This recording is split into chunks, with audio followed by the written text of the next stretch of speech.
बेंगळुरू विमानतळावर 4 kilo cocaine जप्त करण्यात आलंय।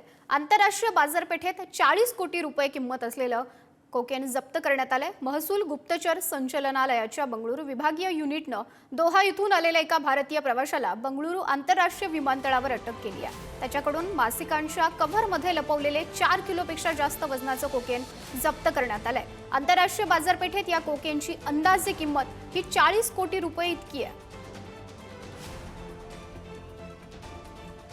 प्रतिनिधी चैतन्य गायकवाड आपल्याशी जोडले गेलेले आहेत। चैतन्य, यामध्ये नेमकी काय अधिकची माहिती समोर आली आहे?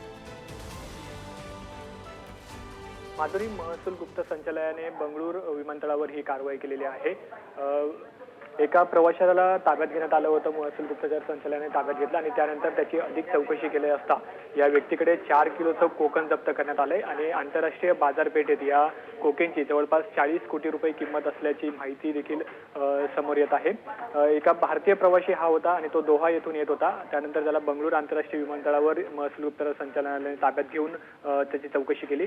या व्यक्तीला अटक केल्यानंतर न्यायालयात दाखल करण्यात आलं होतं आणि त्याला 1985च्या तरतुदीनुसार न्यायालयीन कोठडीत ठेवण्यात आले। नक्कीच चैतन्य, धन्यवाद आपण दिलेल्या या माहितीसाठी।